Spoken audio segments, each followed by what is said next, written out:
नमस्कार, मैं श्रेया। शिक्षा की बात हर शनिवार के इस साप्ताहिक कार्यक्रम में आप सभी शिक्षक प्रेमियों का हार्दिक स्वागत करती हूं। हर शनिवार की तरह एक बार फिर आप सभी शिक्षकों के द्वारा पूछे गए सवालों के साथ हमारे बीच मौजूद हैं शिक्षा विभाग के अपर मुख्य सचिव doctor S Siddharth sir. Sir, बहुत बहुत स्वागत है आपका। सर, आज का जो सबसे पहला सवाल है जिला पुरुषों के ट्रांसफर से संबंधित है। नमस्कार एससीएस सर, मेरा प्रश्न अंतर जिला पुरुषों के ट्रांसफर से संबंधित है।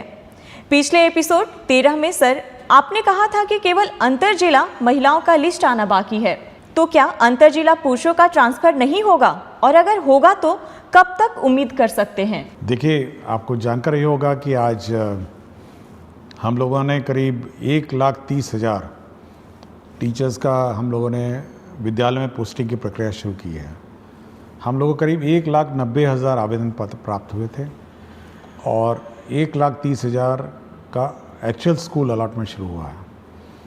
ये पूरी प्रक्रिया करीब 15 दिन लगेगा और डीओ सब इसी में लगे हुए हैं। डीओ को ये काम दिया गया है और कर रहे हैं। ये बात मैंने कभी नहीं कहा कि पुरुषों का स्थानांतरण नहीं होगा, और जैसा कि आप आंकड़ों से देखते हैं कि करीब इसमें भी हम लोगों ने करीब 8 से 9,000 पुरुषों का नाम इसमें शामिल किया है, पुरुष टीचर। देखिए, जब भी स्थानांतरण किया जाता है तो 2-3 बातों का बहुत ध्यान रखा जाता है। इतनी बड़ी संख्या एक तो है, 1,90,000 है और आवेदन पत्र हैं। हम लोग 2-3 चीज़ें देखते हैं। पहले तो है वैकेंसी होनी चाहिए, जहाँ पे टीचर मांग रहे हैं वहाँ वैकेंसी होनी चाहिए। और दूसरा ये देखते हैं कि जो हमारा इंटर डिस्ट्रिक्ट जो स्टूडेंट टीचर रेशो है, मतलब जो छात्र और टीचर अनुपात है, उसको भी हम लोग ध्यान देते हैं। अभी तक जो ट्रांसफ़र हुए हैं करीब वो 1,30,000 का जो जिला आवंटन किया गया है, अगर उस आंकड़े को देखेंगे तो आपको आश्चर्य होगा कि ऐसे भी ज़िले हैं जहाँ 20 छात्र पे एक टीचर हैं, और ऐसे भी ज़िले हैं जहाँ 44 छात्रों पे एक टीचर हैं। तो आप देखिएगा कि पूरे राज्य में कितना, मतलब इस अनुपात में भी अंतर आ गया है कि एक तरफ 20 छात्र पे एक टीचर हो गए, एक तरफ 44 छात्र में टीचर हो गए। वह इस कारण से हुआ है क्योंकि जो टीचर उन ज़िलों में थे जहाँ पे 44 छात्र पर टीचर थे, वो सब ऐसे ज़िलों में चले गए हैं जहाँ पे पहले ही टीचर बहुत ज़्यादा थे। तो एक तो हम लोगों को ये मेंटेन करना पड़ता है। पूरे राज्य का औसतन है 30 छात्र पर टीचर हैं। तो हम लोग को ये नियंत्रण रखना पड़ता है कि ऐसा ना हो कि अचानक एक ज़िला ऐसा हो जहाँ पे 10 छात्र हो जाएंगे एक टीचर पे। और जैसे ही ये ट्रांसफर्स होते हैं, देखिए एक चीज़ आपको सभी को सोचना भी चाहिए कि जहाँ से टीचर हटते हैं वहाँ स्कूल बंद भी होने लग जाते हैं। मतलब क्योंकि टीचर की कमी हो जाती है, जहाँ पे 5 टीचर थे अब 2 टीचर हो जाएंगे, तो स्कूल भी बंद होने लगते हैं। तो एक और जहाँ पे टीचर्स की अपनी व्यक्तिगत समस्याएं हैं, वहाँ पे सभी को छात्रों की भी समस्याओं को समझना चाहिए। मतलब छात्र भी, मतलब जहाँ उसको 5 टीचर आज थे, जैसे ही वो टीचर स्थानांतरण होकर चले जाएंगे उसके बाद 2 टीचर बच जाएगा, और वही 5-6 क्लासेस जो हैं वो अब 2 टीचर पढ़ाएंगे। तो कितना कठिनाई छात्र को होगा। तो ये सब देखते हुए हम लोग करते हैं। फिर भी हम लोगों ने 1,30,000 टीचर्स अकोमोडेट किए हैं, और सबसे ज़्यादा जो हम लोग का प्रेशर है, जो सबसे ज़्यादा टीचर्स का स्थानांतरण का जो दबाव है, वो है पटना ज़िला में। और पटना ज़िला में इतना ज़्यादा दबाव है, ऐसा लगता है जैसे, मतलब एक अनुमान हम कहेंगे कि 15,000 टीचर जो हैं और पटना की तरफ जिला का ऑप्शन दे चुके हैं। तो इतनी बड़ी संख्या में जैसे ही 15,000 टीचर हम लोग अकोमोडेट करने की कोशिश करते हैं, तो आप अनुमान लगा सकते हैं कि मतलब स्टूडेंट और टीचर रेशो पूरे राज्य का कितना मतलब अजीब हो जाएगा। तो हम लोग कोशिश कर रहे हैं। हम लोग जहाँ जहाँ पुरुषों ने मांगा, जहाँ पर वैकेंसीज थी, जहाँ जहाँ टीचर्स कम थे, हम लोगों ने वहाँ ज़िलों में पुरुषों को भी हम लोगों ने अकोमोडेट किया। अभी उनके इनबॉक्स में दिख नहीं रहा होगा, 1-2 दिन में वो भी पुरुषों में भी दिख जाएगा। तो धीरे धीरे जैसे जैसे वैकेंसीज आती जाएंगी या हम लोग को दिखने लग जाएंगी, हम लोग करेंगे। तो मैंने कभी ये नहीं कहा कि पुरुषों का नहीं करेंगे, हम केवल यही एक कंस्ट्रेंट है कि हम लोग शिक्षक छात्र अनुपात देखते हैं और वैकेंसी देखते हैं, और जैसे जैसे होगा। लेकिन टीचर्स को भी समझना चाहिए कि छात्रों पर क्या गुजरती है और कितना कष्ट हमारे छात्रों पर होता है। सर, अगला सवाल है, आदरणीय अपर मुख्य सचिव, शिक्षा विभाग पटना बिहार, ज्ञातव्य है कि आपके द्वारा गठित समिति के निर्देशानुसार पिछले अप्रैल माह में लगभग 17,000 के आसपास शिक्षकों के स्थानांतरण हेतु जिला आवंटित कर दिया गया है, परंतु विद्यालय आवंटन की प्रक्रिया अभी भी अपूर्णता की ओर है। महोदय, अनेकानेक शिक्षक व शिक्षिका के पुत्र व पुत्री का नामांकन नए सत्र में नए विद्यालय में होने हैं। विद्यालय आवंटन की प्रतीक्षा में टकटकी लगाए बैठे अनेक शिक्षक व शिक्षिका अपने पुत्र पुत्री और प्रतिपाल्य का नामांकन नहीं करा पा रहे हैं। महोदय से विनम्रता पूर्वक अनुरोध है कि जिन शिक्षक व शिक्षिका का जिला आवंटन हो चुका है उन्हें यथाशीघ्र विद्यालय आवंटित कराने की महती कृपा करें। आपका ही अपना सेवक। देखिए, ये ज़रूर है कि थोड़ा विलम्ब हुआ है सभी को अपना विद्यालय अलॉटमेंट का, लेकिन मैं चाहूँगा कि सभी शिक्षकों को इसकी प्रक्रिया की भी थोड़ी जानकारी देना चाहता हूँ कि किस प्रकार कितना कठिन होता है ये स्कूल आवंटन की प्रक्रिया। देखिए, अगर कोई नया टीचर आता है, जैसे TRE 3 आपने देखा होगा, हम लोगों ने प्रखंड मांगा और सबको अलॉट कर दिया। ये बहुत सिंपल प्रक्रिया है कि नया टीचर आया और उसको स्कूल में। लेकिन यदि कोई TRE 1 और TRE 2 जिसको पूर्व में पहले ही स्कूल आवंटित है और वो ऑलरेडी पदस्थापित है, स्कूल में संचालित है, उसका ट्रांसफ़र सबसे डिफ़िकल्ट काम है, क्योंकि उसको उस स्कूल से हटाना है, दूसरे स्कूल में ले जाना है, और 38 जिलों से टीचरों को चलना है, मतलब शिफ्ट होना है, और 38 जिलों में पोस्टिंग करना है। मतलब आप अगर उस शीट को देखेंगे, जब शीट देखते हैं तो बिल्कुल भयावह दिखता है। 1,90,000 टीचर जो पूर्व में किसी व्यवस्था से पोस्टेड थे और अपने अपने ज़िलों में पोस्टेड थे, कोई भी ऑर्डर से, जिस भी ऑर्डर से हो, रैंडम कर दिया गया हो या अन्य है, उस पूरी व्यवस्था को जब हम लोग फिर एक बार रिकैलकुलेट करते हैं और ऑप्शन के हिसाब से 1,90,000 अभ्यावेदन में से हम लोग करीब 1,30,000 हम लोग निकाल पाए हैं। 1,30,000 का मतलब ये है कि 1,30,000 टीचर इधर से उधर जा रहे हैं, मतलब स्कूल से दूसरे स्कूल जा रहे हैं, ये टीचर उधर से उधर जा रहा है। तो इतनी कॉम्प्लिकेटेड जो प्रक्रिया है, और उसमें ये भी देखना है कि जो टीचर जब जा रहा है तो उसका रिप्लेसमेंट दूसरा टीचर कर रहा है नहीं कर रहा है। पता चला मैथ्स का टीचर चला गया एक स्कूल छोड़ के, दूसरा मैथ्स का टीचर पहुंचा नहीं, या फिर प्राइमरी में 5 टीचर में थे, 3 टीचर चले गए, पता चला 3 टीचर रिप्लेस नहीं हुए। तो एक किसी स्थापित व्यवस्था जिसमें पहले से ही किसी व्यवस्था में पोस्टिंग TRE 1 TRE 2 हो गया हो या अन्य जो पोस्टिंग हो गया हो, उस पूरे पोस्टिंग व्यवस्था को फिर से अभ्यावेदन के हिसाब से मतलब उनके प्लेस ऑफ पोस्टिंग को परिवर्तित करने में बहुत मेहनत लगता है, और ये केवल एक सॉफ्टवेयर के माध्यम से ही हो सकता है कि लोग अपना करेंगे।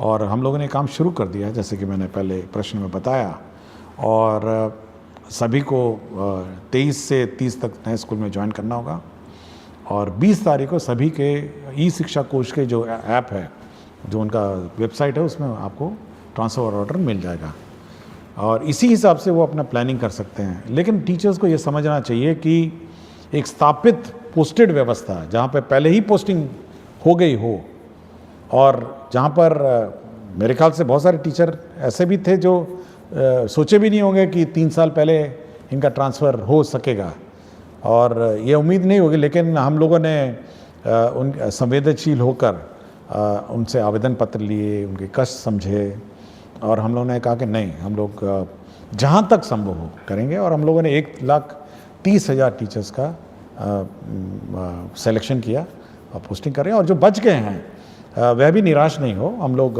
बाद में अब फिर रिकैलकुलेट करेंगे, जब सब टीचर्स पोस्टेड होंगे एक बार रिकैलकुलेट करेंगे और फिर इसका फिर वो पोस्टिंग का फिर हम लोग प्रक्रिया आरंभ करेंगे। और मैंने ये भी कहा है कि जो छूट गए हैं किसी कारण से, पूर्व के TRE 1 TRE 2 और सक्षमता हो, वो अपना एप्लीकेशन विड्रॉ भी कर सकते हैं और रीअप्लाई कर सकते हैं, ये मैंने कहा है। तो हम लोग बहुत ही संवेदनशील रहते हैं टीचर के उद्देश्य से, बट यह भी एक बैलेंस बनाना पड़ता है। एक और टीचर के कष्ट का को ध्यान रखना पड़ता है और दूसरी ओर बच्चे का भविष्य का भी ध्यान रखना है। वो ज़्यादा इम्पोर्टेंट है मेरे लिए। बच्चे का 2 करोड़ बच्चे को टीचर मिले, उनको पढ़ाने वाला टीचर मिले, वो हमेशा वो चिंता में रहती है। टीचर का ट्रांसफ़र बड़ा आसान काम है, लेकिन बच्चे को एक शिक्षक देना ये बड़ा डिफ़िकल्ट काम है। तो ये बैलेंस बनाकर हम लोग चलते हैं, इसलिए टीचरों को निराश नहीं होना चाहिए। सरकार संवेदनशील है और मैं चाहूँगा कि वो लोग सभी टीचर्स नए पदस्थापन स्थान पे जब जाएंगे तो नए बच्चों को पढ़ाएंगे और उनका भविष्य देखेंगे। सर, एक अनिल कुमार सिंह, प्रभारी प्रधानाध्यापक, आदर्श बालिका +2 उच्च माध्यमिक विद्यालय रामगढ़ से हैं। कहते हैं, एसीए सर को सादर प्रणाम। आपका व्यक्तित्व संवेदनशीलता और शिक्षा में सुधार के प्रति आग्रह प्रेरित एवं प्रभावित करता है। सर, मेरे 2 सवालों में प्रथम सवाल है कि क्या विद्यार्थियों को DBT के माध्यम से राशि उपलब्ध कराकर बाजार से किताबों की खरीद की व्यवस्था की जा सकती है? सर, मेरे विद्यालय को PM श्री विद्यालय बना दिया गया है। दूसरा प्रश्न इसी से संबंधित है कि विभाग PM श्री विद्यालयों की व्यवस्था के संदर्भ में विभाग क्या सोच रखती है? देखिए, पहले किताबें छपती थी और विलम्ब होता था, और ऐसे भी हुआ कि सत्र शुरू होगा नवंबर में जाके किताबें में मिली हैं कुछ सालों में। लेकिन फिर सरकार ने सोचा कि चलिए DBT कर देते हैं। देखिए, DBT एक बहुत बड़ी समस्या है। एक तो किताबें मिलना बाज़ार में, और समय पे इतनी सारी किताबें मिलना, मतलब आप समझ सकते हैं 2 करोड़ बच्चे हैं और बच्चों को किताब नहीं मिली, बाज़ार में भी किताब उपलब्ध नहीं हुई, पब्लिशर्स ने प्रिंट नहीं किया और बड़ी ख़राब किस्म की क्वालिटी की किताब मिली। ऐसे भी हुआ कि बच्चे पुरानी किताबें इधर उधर से बोरो करके लिए। लेकिन अब ये व्यवस्था है कि किताबों की छपना की प्रक्रिया जो है वो परिवर्तित हो गई है। आप देखेंगे, हम लोगों ने अब कल ही मेरी समीक्षा हुई और हम लोगों ने 1 अप्रैल 2025 में जो किताबें दी जानी हैं उसकी छपाई पर निर्णय अब कल ही हम लोगों ने ले लिया कि कल हम लोगों ने कहा कि नहीं, एक प्रक्रिया आरंभ की जाए और वो 1 अप्रैल 2026 में बटनी है। तो आप सोच सकते हैं कि कितना लंबा प्लानिंग इसका होता है, ताकि हम लोग का ये है उद्देश्य है कि सत्र शुरू होने से पहले, मतलब 1 अप्रैल जो स्कूल क्लास शुरू की उससे पहले कम से कम 1 महीने पहले किताबें पहुंच जाएं। और इस बार चुनाव भी है बीच में, तो इसलिए हम लोगों ने जल्दी शुरू किया है कि किसी प्रकार का व्यवधान ना हो, समय पे किताबें छप जाएं, ताकि 1 अप्रैल 2026 में ये किताबें, नई किताबें मिल जाएं। और साथ ही साथ जो किताबों में परिवर्तन भी करना है, रिवीजन हर साल होता है, तो इस साल किताबों का रिवीजन भी शुरू हो गया है और करीब हम लोग को लगता है कि सितंबर 1 से किताबें एक्चुअली प्रिंटिंग शुरू हो जाएगी और किताबें पहुंचने लग जाएंगी स्कूल में करीब जनवरी, फरवरी, मार्च में। तो समय पे आपको किताब मिल जाएंगी। इसलिए DBT पर ज़्यादा हम लोग जोर नहीं देते हैं कि समय पे किताब जब मिल ही रही है तो मेरे ख्याल से शिक्षकों, विद्यार्थियों को कठिनाई नहीं होगी। दूसरा, उन्होंने कहा PM श्री। ये PM श्री जो विद्यालय हैं ये भारत सरकार की सेंट्रली स्पॉन्सर्ड स्कीम है और इसके अंतर्गत जो स्कूल हैं उसको एक आदर्श स्कूल बनाना है। उसके बिल्डिंग कंप्लीट होने हैं, साथ ही इंफ्रास्ट्रक्चर उसका कंप्लीट होना है, इसके लेबॉर्ट्रीज कंप्लीट होने हैं, साथ ही साथ उसके म्यूज़िक, स्पोर्ट्स, सारे मतलब सभी उसके आयाम उसका कंप्लीट करने हैं। और साथ ही साथ टीचरों का प्रशिक्षण है और उसका जो सॉफ्ट स्किल्स हैं स्कूल में सभी देना है। तो एक परिपूर्ण, मतलब full complete school in all respect, वो बनाने का उद्देश्य है और मेरे ख्याल से ये बहुत ही अच्छी योजना है PM श्री। हम लोग तो चाहेंगे कि और ज़्यादा हो, बट हम लोग कोशिश कर रहे हैं कि भारत सरकार और सैंक्शन करे। लेकिन इस साल काफ़ी संख्या में पीएम श्री स्कूल सैंक्शन हुए हैं और इसका इम्प्लीमेंटेशन उन्होंने शुरू कर दिया। अगला सवाल डॉक्टर संतोष कुमार राणा एवं समस्त विख्यातागण डायट रामबाग मुजफ्फरपुर से। कहते हैं, महोदय सादर नमस्कार। हम डायट रामबाग मुजफ्फरपुर के विख्यातागण यह जानना चाहते हैं कि जब हमने सेवा पुष्टि हेतु सभी आवश्यक दस्तावेज समय पर जमा कर दिए हैं, विभागीय प्रक्रियाओं का पूर्ण पालन किया है तथा निरंतर निष्ठा व कर्तव्य परायणता के साथ शैक्षिक कार्यों का निर्वहन करते आ रहे हैं, तो क्या विभाग अब हमारी सेवा पुष्टि की प्रक्रिया जो विगत 5 वर्षों से लंबित है को शीघ्रता से पूर्ण करने हेतु आवश्यक और प्रभावी कार्रवाई करेगा? आपकी सकारात्मक एवं शीघ्र पहल की हम अपेक्षा करते हैं। देखिए, ये बड़ा दुखद बात है कि 5 साल हो गए हैं और सेवा संपुष्ट नहीं हुई है। तो जिसने भी विलंब किया उस पर तो कार्रवाई होगी और मैं चाहूँगा कि अगला 1 सप्ताह में इनका समाधान हो जाए। और हम लोग का हमेशा ये रहा है कि जो सेवा पुष्ट है, सेवा संपुष्टि है, अगर कागजात सभी पूरे हो गए होंगे तो संपुष्टि समय पे हो, ऐसे विलम्ब नहीं हो। और विलम्ब होगा तो संबंधित पदाधिकारी या कर्मचारी जो भी होगा उस पर कार्रवाई होगी। तो कार्रवाई तो होगी, लेकिन काम भी हो जाना चाहिए और 1 सप्ताह में इसको हम लोग करवा देंगे। अगला सवाल अनिल कुमार पांडे, माध्यमिक शिक्षक, उत्क्रमित माध्यमिक विद्यालय धुरलक समस्तीपुर से। माध्यमिक स्तर के गणित विषय को सुलभ व सरल बनाने की भविष्य में विभाग की कोई योजना है? जैसे गणित विषय के शिक्षकों का विशेष प्रशिक्षण, अभ्यास पुस्तिका का विभाग द्वारा बच्चों के लिए उपलब्धता, आधुनिक तकनीक के उपयोग की संभाव्यता या अन्य? देखिए, मैथ्स बहुत इम्पॉर्टेंट सब्जेक्ट है और मैं पिछले बहुत सारे एपिसोड में मैंने कहा है। हम लोगों ने पिछले बार 100 दिन वाला कैंपेन भी चलाया था कि 100 दिन केवल मैथ्स और रीडिंग की क्लासेस, पहले क्लास और दूसरी रहेगी। हम लोगों ने एक FLN भी हम लोगों ने डेवलपमेंट प्रोसेस किया, बहुत सारे FLN किट्स भी डेवलप हुए। और हम लोगों का है कि मैथ्स जैसे सब्जेक्ट है, बहुतों को कठिन भी लगता होगा, लेकिन FLN किट के माध्यम से उसको सरल बनाया जा सकता है और लर्निंग भी ईजी बनाई जा सकती है। और मैं पिछली बार जब ACRT में एग्जीबिशन में गया था तो बहुत अच्छे इनोवेटिव FLN किट्स भी थे जो मैथ्स से संबंधित थे, केवल मैथ्स से संबंधित थे। और मैं चाहूँगा ACRT इसको प्रचार प्रसार करे और टीचर्स का ट्रेनिंग दे, और टीचर्स के ट्रेनिंग में कम से कम ये FLN किट्स कैसे मैथ्स पढ़ाए जाएं इस पर विशेष ध्यान दें। और साथ ही साथ SCRT में भी हम लोग इस बार जो टीचर्स ट्रेनिंग का जिस साल का सत्र है उसमें FLN और मैथ्स और रीडिंग एबिलिटीज़ बच्चों में कैसे डेवलप की जाए इस पर ट्रेनिंग पे हम लोग जोर देंगे। सर, अगला सवाल भूपेंद्र कुमार त्रिपाठी, मध्य विद्यालय कर्मा, गुरारू गया, BPSC TRE 2 द्वारा चयनित गणित विज्ञान का शिक्षक है। महोदय, आपका ये हर शनिवार का संवाद करना काफ़ी सराहनीय है और हमें आपसे जुड़ने और आपको सुनने का मौका मिलता है, जिससे पूरा शिक्षक समाज काफ़ी लाभान्वित होता है। महोदय, बिहार में ट्यूशन की वैल्यू इतनी ज़्यादा है कि बच्चे स्कूल ना आकर वहाँ जाते हैं, और सबसे बड़ी विडंबना यह है कि सरकार को मालूम है कि काफ़ी सारे ट्यूशन टीचर स्कूल के समय में ही क्लासेस चलाते हैं। इस वजह से काफ़ी बच्चे स्कूल नहीं आते। इस पर सरकार कोई कार्यवाही क्यों नहीं कर रही है?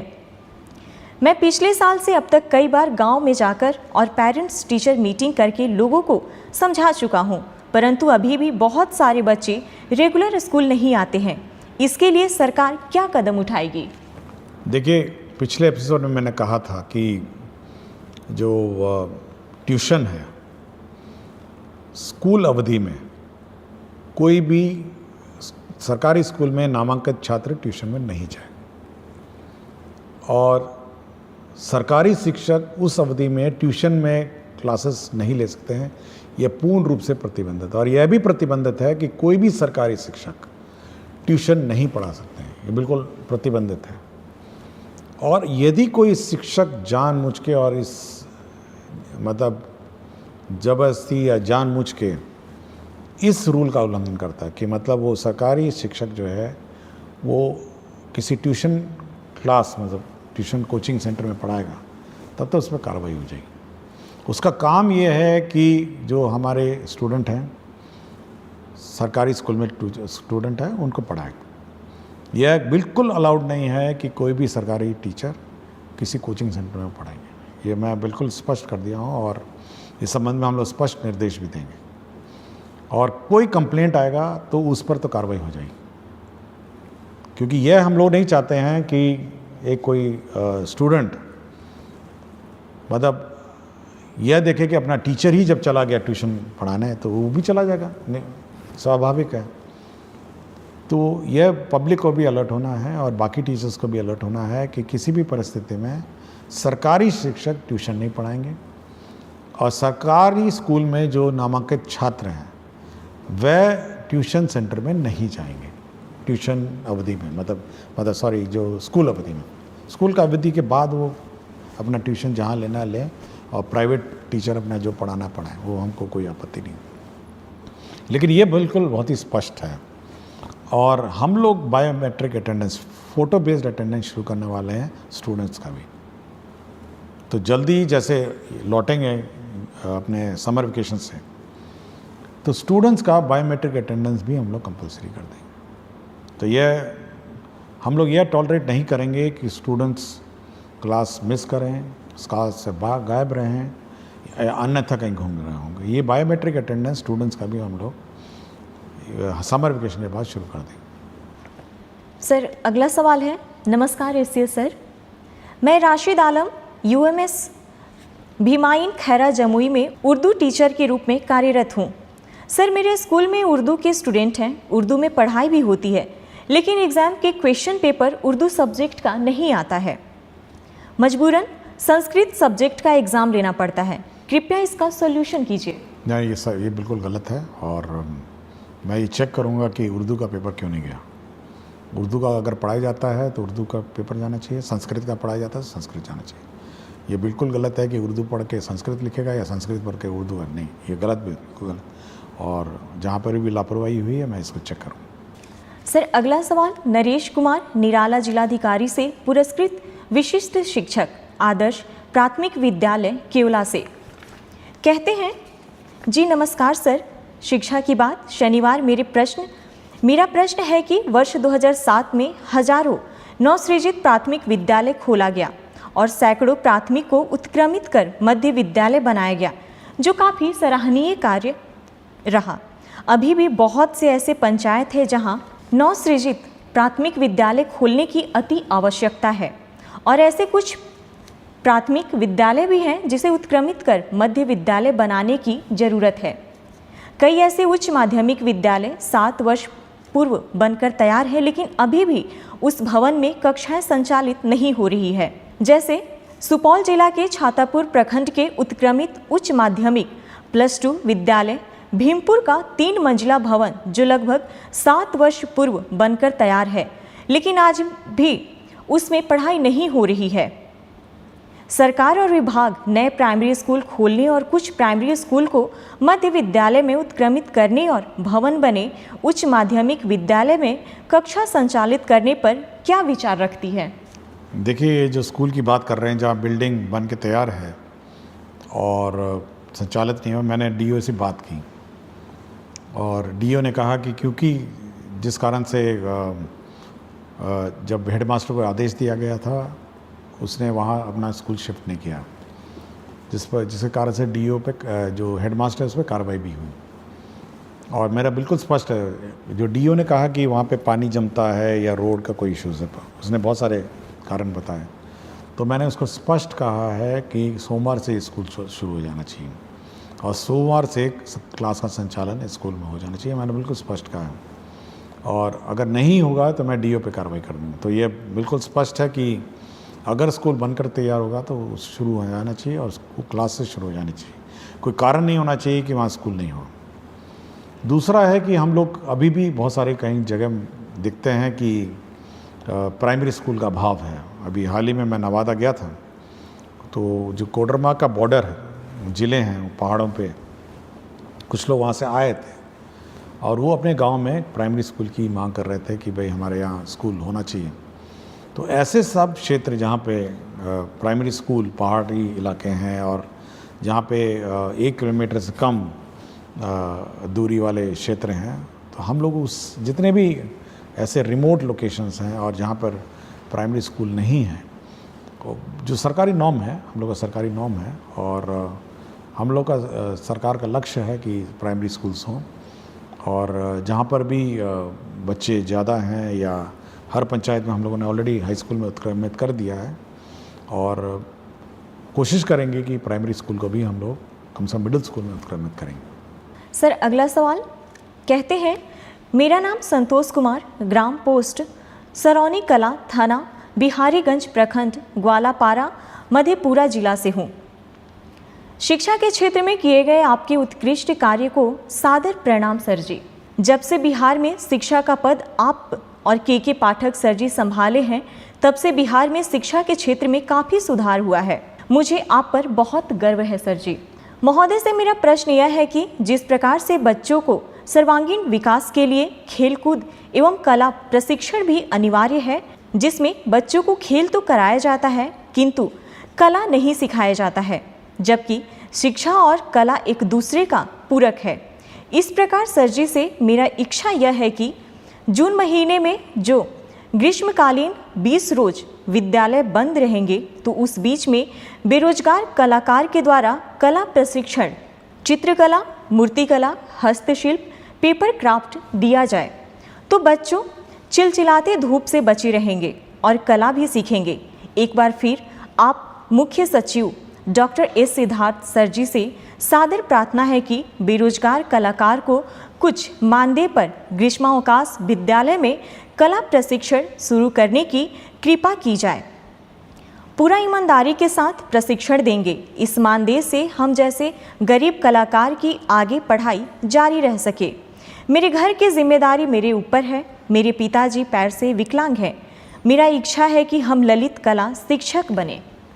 नहीं, सुझाव तो बहुत अच्छा है, और स्कूलों में संपर्क कैंप, टीचर्स तो सब छुट्टी पे चले जाएंगे, और जैसे कि मैंने कहा कि सभी लोग अपना ग्रीष्म अवकाश में जाएंगे, लेकिन इस प्रकार के जो स्थानीय लोकल कलाकार हैं समर कैंप्स ज़रूर चला सकते हैं गांव में।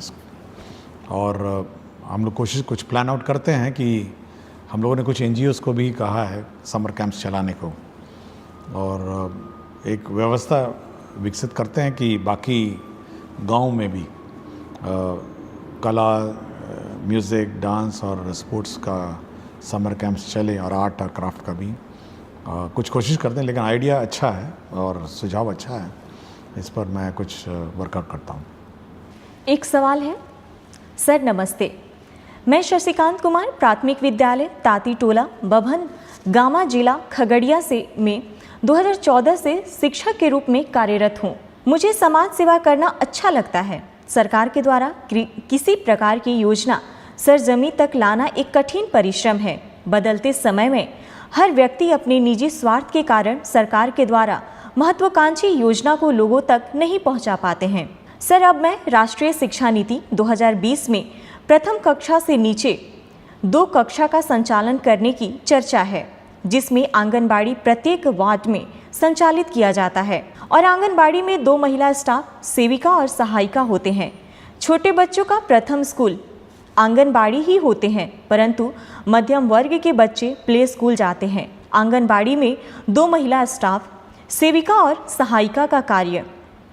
सेविका प्रधान संचालनकर्ता एवं सहायिका बच्चों को लाना और मध्याह्न भोजन बनाकर खिलाना। सेविका द्वारा 16 से 20 पंजी का संधारण करना होता है। स्टाफ उपस्थिति पंजी, अन्नप्राशन पंजी, गोद भराई पंजी, भंडार पंजी, टीकाकरण पंजी, सामाजिक बैठक पंजी, दूध वितरण पंजी, राशन वितरण पंजी, बालबाड़ी बच्चा उपस्थिति पंजी, विवाह पंजी, विवाह, मृत्यु एवं जन्म पंजी, महिला मंडल बैठक पंजी, सर्वे पंजी, निरीक्षण पंजी, वजन पंजी, मुख्यमंत्री कल्याण कन्या उत्थान योजना पंजी, प्रधानमंत्री मातृ वंदना योजना पंजी, जिसमें सेविका क्या क्या करे। सरकार की शिक्षा और पहल में जन्म के बाद 3 से 6 साल में के बच्चों को बालबाड़ी में शिक्षा दी जाती है, जिसमें शैक्षणिक गतिविधि के लिए स्टाफ की कमी है। सर, मेरा ध्यान शिक्षा सेवा की ओर है। वह अपने टोला से या विद्यालय के पोषक क्षेत्र के टोला से बच्चों को स्कूल तक पहुंचाना और पोषक क्षेत्र में बच्चों को ट्यूशन पढ़ाने का दायित्व है, जिसमें यह मेरा मानना है कि सर की टोला सेवक या शिक्षा सेवक को आंगनबाड़ी में बालवाड़ी के बच्चों को पढ़ाने के लिए एक प्रावधान लाने की आवश्यकता है, क्योंकि सर एक सरकार की योजना को मैं समझना चाहता रहा हूँ कि एक वार्ड में प्रायः एक आंगनबाड़ी होते हैं, प्रत्येक वार्ड में 80 से 100 बच्चे रहते हैं, परंतु आंगनबाड़ी में बालवाड़ी में 40 बच्चों का नामांकन किया जाता है, शेष बच्चे इधर उधर रह जाते हैं, जिस कारण जब वह बच्चा 6 वर्ष का हो जाता है तो उसे पढ़ना और विद्यालय जाना अच्छा नहीं लगता है। सर, अंत में मैं यह कहना चाहता हूं कि वर्तमान समय में सरकारी विद्यालय में शिक्षक की उपस्थिति ठीक ठाक हो गई है और शिक्षक सेवक को बालवाड़ी में बच्चों को पढ़ाने के लिए समय का प्रावधान लाना चाहिए। देखिए, ये ज़रूर जो सुझाव करता है, उन्होंने आंगनबाड़ी में जितने प्रतिवेदन और प्रपत्र भरने पड़ते हैं, मैं भी बड़ा आश्चर्य हुआ कि इतनी रिपोर्ट्स और कागजात किसी आंगनबाड़ी सेविका को भरने पड़ते हैं। मैं भी बहुत आश्चर्य रहा और बहुत अच्छा उन्होंने जानकारी दी। हम लोग का ये जो कार्यक्रम है उसमें ये है कि जितने भी हम लोग आंगनबाड़ी के बच्चे हैं वो तो आंगनबाड़ी में पढ़ते हैं, 40 बच्चे जैसे कहा, और बाकी बच्चों को प्री स्कूल के रूप में जो प्राइमरी स्कूल है उसमें रखने का प्रावधान है। और हम लोग ने शुरू ही किया अभी कि जितने भी नॉन आंगनबाड़ी, जो आंगनबाड़ी में बच्चे नहीं हैं, उनको प्ले स्कूल के रूप में प्राइमरी स्कूल में रखा जाए, और जिसको कहते हैं प्री प्राइमरी, और उसमें रखने के बाद 2 साल रखने के बाद फिर वो बच्चे अपना स्कूल में आ जाएंगे। तो ये व्यवस्था करने के लिए हम लोगों ने कार्यक्रम बनाया और ऑलरेडी हम लोग बहुत स्कूल में शुरू कर चुके हैं, और मैं ज़रूर इसका रिव्यू करूँगा कि सभी प्राइमरी स्कूल्स में प्री प्राइमरी क्लासेस भी हों जहाँ पे ये सब बच्चे रहें, और साथ ही साथ आंगनवाड़ी में तो है ही हैं बच्चे, तो ये रिव्यू करूँगा। और ये अच्छा सुझाव था कि जो टोला सेवक हैं, तालीमी मरकज़ हैं और अन्य जो साधन सेवी सब हैं, तो ये सब इसमें सहयोग कर सकेंगे, और बच्चे कम से कम प्राइमरी स्कूल से पहले 2 साल पहले ही स्कूल में कम से कम 1 घंटा आएँ और बैठें और जाएँ। ये व्यवस्था हम लोग लागू करें। बहुत बहुत शुक्रिया सर। अगला सवाल एक शिक्षिका प्रखंड पोठिया किशनगंज से हैं। महोदय, मैं 14 वर्षों से प्रभार में हूँ। आए दिन बच्चों की उपस्थिति बढ़ाने के लिए नए नए नवाचार करती रहती हूँ, परंतु सहायक शिक्षकों द्वारा विद्यालय में कभी उपस्थिति को लेकर गंभीरता नहीं दिखाई देती है। क्या बच्चों के उपस्थिति की जिम्मेदार केवल प्रधान शिक्षकों की है? क्या ड्रॉप आउट हुए बच्चों को विद्यालय से जोड़ने में वर्ग शिक्षकों की कोई भूमिका नहीं?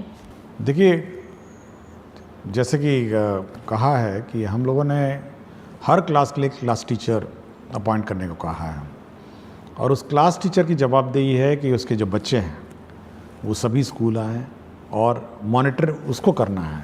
ये प्रधान अध्यापक का काम नहीं। प्रधान अध्यापक का काम है कि भाई वो इकट्ठा करेंगे आंकड़े, लेकिन हर क्लास का अपना इंडिविजुअल क्लास टीचर है और उसको मॉनिटर करना है कि कौन बच्चा आया, कौन बच्चा नहीं आया, और यह उसका काम है। ये नहीं कह सकता कि भाई प्रधान अध्यापक जाने कि कौन सा बच्चा आ रहा है, जा रहा है। ये हर क्लास टीचर, हर क्लास का टीचर को है। और यह भी हम लोगों ने कहा है कि उसी का काम है मिड डे मील उसको खिलाना, उसी का काम है कि वो मिड डे मील खाया नहीं खाया, अटेंडेंस चेक करना, अटेंडेंस दस्तखत करना, तो सारा काम उसी का है। तो हर क्लास का क्लास टीचर को अपनी जवाबदेही निर्धारित है और उसकी रिस्पॉन्सिबिलिटी। अगला सवाल सर, मैं सुहानी कुमारी वर्ग 7वीं कन्या मध्य विद्यालय अमला टोला में पढ़ती हूँ, लेकिन मुझे अभी तक पुस्तक नहीं मिला है। अब तो कुछ दिनों में गर्मी की छुट्टी होने वाली है। समझ नहीं आ रहा है कि बच्चे बिना पुस्तक के कैसे पढ़ेंगे। सिद्धार्थ सर से मेरी विनती है कि हम बच्चों को जल्द से जल्द पुस्तक प्राप्त करवाएं। देखिए, मुझे जब प्रश्न आया था तो मैंने टेक्स्ट बुक कॉर्पोरेशन में बात की और डीओ पटना से भी बात की, और देखिए समय पे किताब हम लोगों को उपलब्ध कराना था। क्यों नहीं हुआ ये मैं एक बार चेक करूँगा, लेकिन जहाँ तक आवेदिका का है तो ये मंडे को ये किताब इनको मिल जाएगी। लेकिन ये रिव्यू करूँगा कि समर वेकेशन से पहले कम से कम सारे बच्चों को किताब मिल जाए, ताकि समर वेकेशन में जो भी जिसको समय मिले अपना बैठ के अपना पढ़े। और ये घटना होनी नहीं चाहिए थी, बट मंडे को इसको किताब मिल जाएगी। लेकिन कोशिश करेंगे कि अब ये डिले नहीं हो। सर आज का आखिरी सवाल, सर लाइब्रेरियन की वैकेंसी कब तक आएगी? कृपया इस पर संज्ञान लें, आपकी विश्वासी।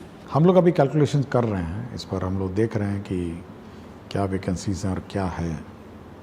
एक बार देख लेंगे, उसके बाद इस पर निर्णय करेंगे। बहुत बहुत धन्यवाद सर। अगले सप्ताह फिर से मुलाकात होगी शिक्षा की बात हर शनिवार के साथ।